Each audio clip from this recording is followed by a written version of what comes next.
Hello students, chapter 4 start करते हैं 11th class का। चैप्टर का नाम है मैनेजमेंट ऑफ रिसोर्सेज, संसाधन प्रबंधन। रिसोर्सेज को हिंदी में कहते हैं संसाधन और मैनेजमेंट को कहते हैं प्रबंधन। मैनेज करना, प्रबंधन करना उनका।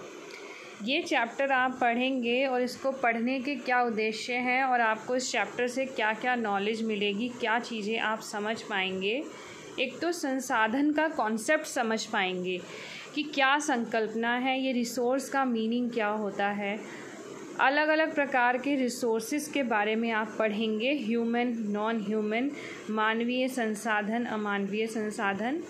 आप रिसोर्सेज की कैरेक्टरिस्टिक्स पढ़ेंगे, विशेषताएं पढ़ेंगे, रिसोर्सेज को प्रबंधन कैसे किया जाए वो पढ़ेंगे, क्यों करना चाहिए वो पढ़ेंगे, और प्रबंधन प्रक्रिया का विश्लेषण भी पढ़ेंगे, अच्छी तरीके से पढ़ेंगे। पार्ट 1 है ये वीडियो का, ठीक है।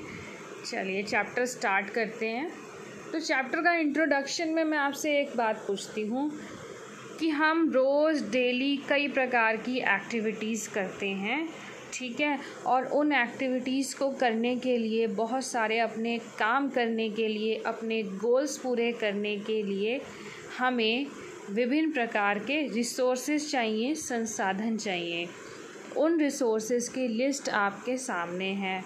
टाइम, क्या आपके पास टाइम होना चाहिए?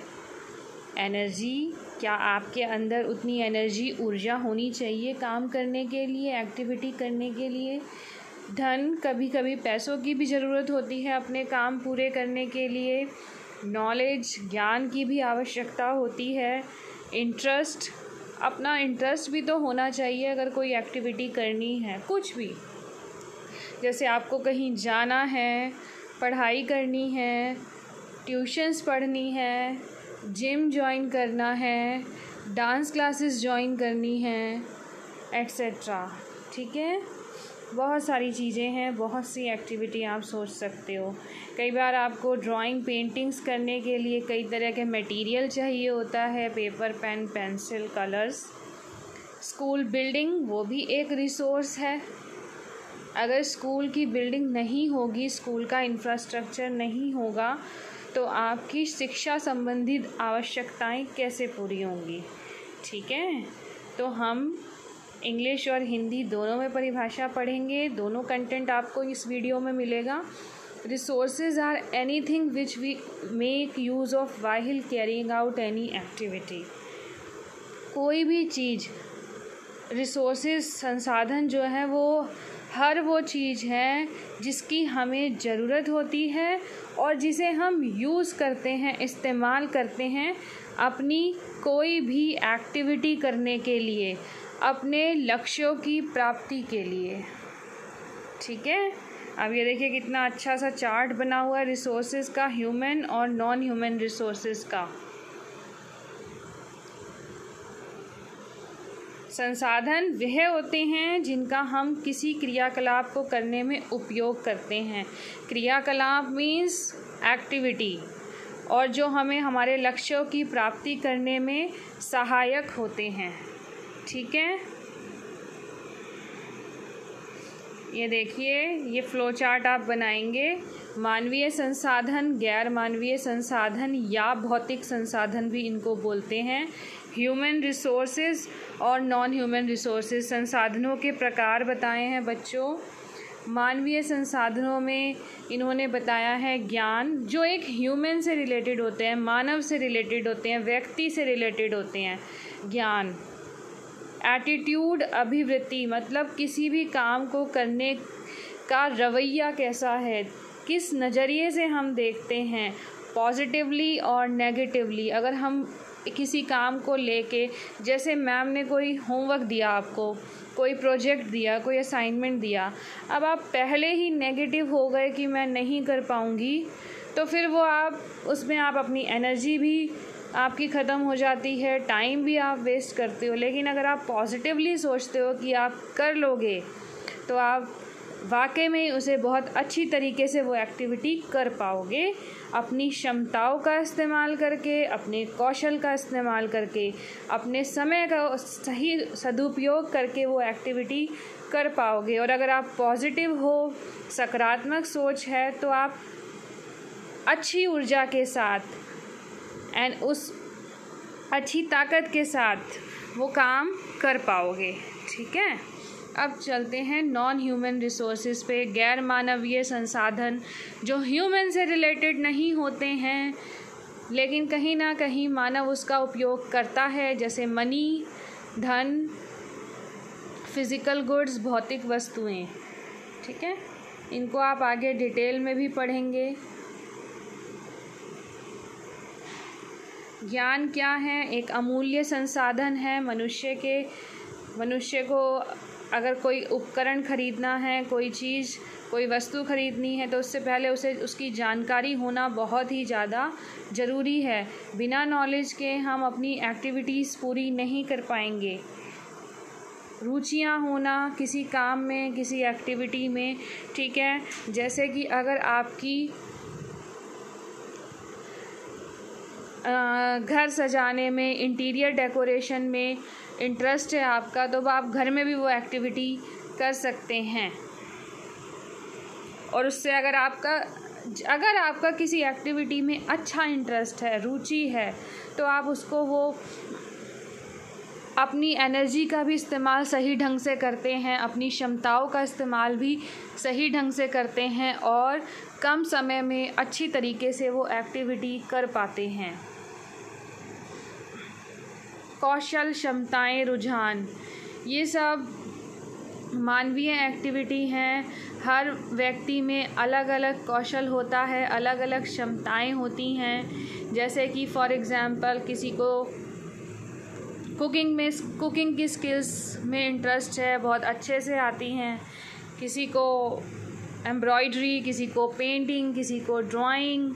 इस तरह से जिसकी जो क्षमताएं हैं वो उस हिसाब से अपना कार्य भली प्रकार से पूरी क्षमता के साथ कर पाता है। टाइम सबके पास ही 24 घंटे का है। टाइम में ऐसा नहीं है कि टाइम बढ़ रहा है या घट रहा है, लेकिन हमें अपनी एक्टिविटीज़ को करने के लिए टाइम का बैलेंस करना पड़ता है। टाइम को 3 भागों में बांटा जा सकता है, 3 नज़रिए से देखा जा सकता है। काम का समय, काम ना करने का समय और विश्राम का समय। तो हमें इन तीनों के लिए ही टाइम निकालना पड़ता है।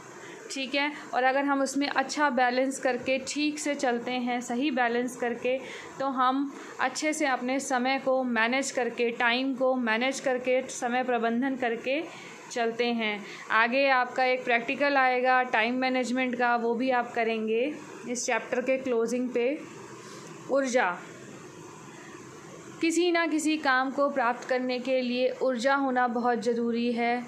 ठीक है, ऊर्जा का मतलब है ताकत।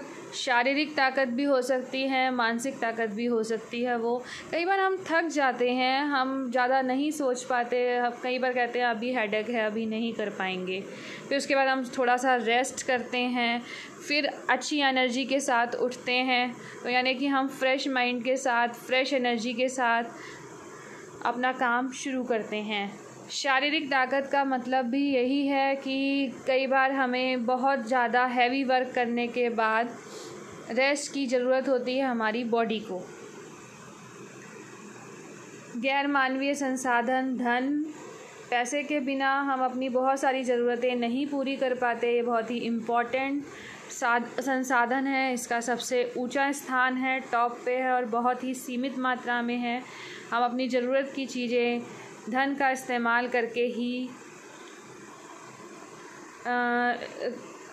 उपलब्ध करा पाते हैं। भौतिक वस्तुएं बच्चों, जो चीज़ें हम रोज़ यूज़ करते हैं, जैसे कि विभिन्न प्रकार की वस्तुएं, पेन, पेपर, गाड़ी, कपड़े, टीवी, टेबल, चेयर, ये सब भौतिक वस्तुएं हैं। Material goods, individual and shared resources, संसाधन को दो और भागों में बांटा जा सकता है। एक हो गया इंडिविजुअल, जो किसी एक व्यक्ति से, पर्टिकुलर व्यक्ति से रिलेटेड है, और दूसरा हो गया शेयर्ड, जिनको हम आपस में शेयर करके भी यूज़ करते हैं। इंडिविजुअल के एग्जांपल्स हो गए किसी के पर्सनल कपड़े, बैग, उसकी नॉलेज, उसकी क्षमताएं, और साझे संसाधन हो गए जिन संसाधनों को हम मिल के यूज़ करते हैं, जैसे पब्लिक ट्रांसपोर्ट, स्कूल, हॉस्पिटल्स, ये हो गए साझे संसाधन। संसाधनों को दो अन्य भागों में भी बांटा जा सकता है। तीसरा वर्गीकरण आप देख रहे हो, थर्ड क्लासिफिकेशन, प्राकृतिक संसाधन और सामुदायिक संसाधन। प्राकृतिक संसाधन वो हैं जो हमें प्रकृति से प्राप्त होते हैं, जल, पहाड़, वायु इत्यादि।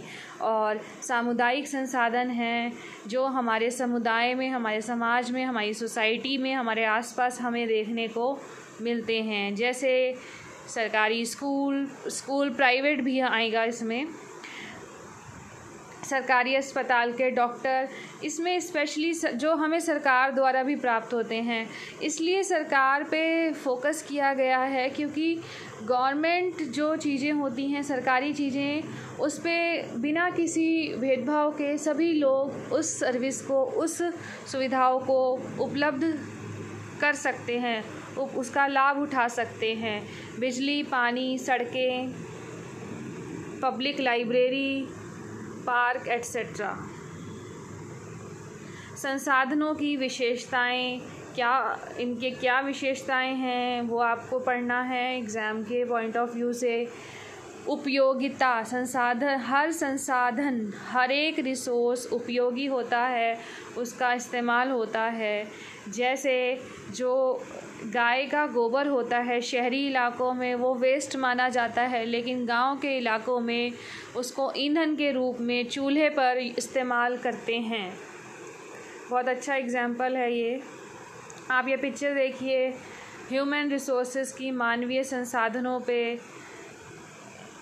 एक सोच दिखाई गई है इस पिक्चर में कि सभी व्यक्ति टीम वर्क की तरह काम करें, ठीक है, अपने टाइम का सही इस्तेमाल करें।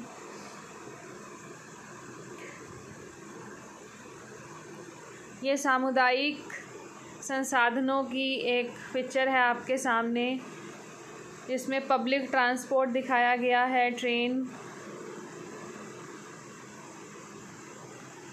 कोर्ट दिखाए गए हैं, हॉस्पिटल की पिक्चर है, स्कूल, हॉस्पिटल्स, उसकी एक इमेज दी गई है। आगे चलते हैं। सुलभता, उपलब्धता, सभी जो संसाधन है उसका दूसरी विशेषता ये है कि हर एक संसाधन की उपलब्धता अलग अलग मात्राओं में है। जैसे कि कुछ लोगों के लिए जैसे फॉर एग्ज़ाम्पल आपकी किताब में अच्छा सा एग्ज़ाम्पल दिया हुआ है कि सूर्य की रोशनी ईंधन की अपेक्षा आसानी से उपलब्ध होती है। सूर्य की रोशनी क्योंकि हर जगह होती है, और लेकिन जो ईंधन है, फ्यूल है, वो उतनी आसानी से उपलब्ध नहीं होता। मतलब हर एक संसाधन अलग अलग मात्राओं में उपलब्ध होता है। ईंधन से मतलब यहाँ पे किसी भी ईंधन को आप ले सकते हैं, पेट्रोल, डीजल, गैस। बारिश के मौसम में जल सूखे के मौसम की अपेक्षा पर्याप्त मात्रा में होता है। जल की उपलब्धता बता रहे हैं कि किस समय जल ज़्यादा मात्रा में उपलब्ध होता है। इलेक्ट्रिसिटी का भी आप सोच सकते हैं, गर्मी में इलेक्ट्रिसिटी का ज़्यादा कंजम्पशन होता है और कटौती भी ज़्यादा होती है। अमीर लोगों को कुछ संसाधन बड़ी आसानी से उपलब्ध हो जाते हैं, लेकिन दूसरी ओर निम्न वर्ग के लोगों को उसको उपलब्ध कराने के लिए काफ़ी मेहनत करनी पड़ती है। विनिमयता, ये भी एक संसाधन की विशेषता है। इसका मतलब होता है इंटरचेंजेबिलिटी, इंटरचेंज करना। फॉर एग्ज़ाम्पल, अगर आपको डांस क्लासेस लेनी है तो आप डांस क्लासेस लेने के लिए, इस क्लास को लेने के लिए कौन सा संसाधन इंटरचेंज करेंगे? यस, ऑब्वियसली धन की विनिमयता होगी। फिर आपको डांस क्लासेस उपलब्ध हो पाएंगी। ठीक है, इसी तरह से बुक्स की अवेलेबिलिटी कराने के लिए लाइब्रेरी से प्रबंधनीय सभी जो संसाधन होते हैं वो मैनेजेबल होते हैं। मैनेजेबल का मतलब है उनको हमें मैनेज करके चलना चाहिए, प्रबंधन करके चलना चाहिए, ताकि वो जल्दी ख़त्म ना हो और वो आगे आने वाले जो पीढ़ी है उनके लिए भी अवेलेबल रहें, बल्कि सभी के लिए अवेलेबल रहें। यही नहीं कि सिर्फ कुछ लोगों के लिए ही अवेलेबल रहें, सभी को सभी संसाधनों की आवश्यकता है, इसलिए हमें मैनेज करके चलना चाहिए। संसाधनों का प्रबंधन करना बहुत ज़रूरी है, क्योंकि सभी संसाधन सीमित मात्रा में होते हैं। सभी संसाधनों की दीर्घकालिक उपलब्धता बनी रहे, मतलब लंबे समय तक वो बने रहें। सभी संसाधन को उचित मात्रा में उपलब्ध हो रहें, मतलब सभी के लिए उपलब्ध रहें। और संसाधनों का हम इस तरह से उपयोग करना चाहिए कि उससे कि पर्यावरण में कोई क्षति ना हो। जैसे कि आप एक एग्जांपल प्लास्टिक का ले सकते हैं कि प्लास्टिक को हम ऐसे ही नहीं फेंकना चाहिए। आजकल आपने एग्जांपल सुना है कि गीला कूड़ा अलग, सूखा कूड़ा अलग। तो मतलब वेस्ट, हमें इस तरह से वेस्ट अपने घर की फेंकनी चाहिए ताकि हमारे पर्यावरण को किसी भी तरह की हानि ना हो। जनसंख्या वृद्धि हो रही है तो पेड़ों को काटा जा रहा है ताकि ज़्यादा से ज़्यादा घर बन पाएँ। तो एक तरफ हमारी ये जिम्मेदारी भी बन जाती है कि हम पेड़ लगाएं भी। ये आपको इंग्लिश में भी मटेरियल मिलेगा इसका। ठीक है,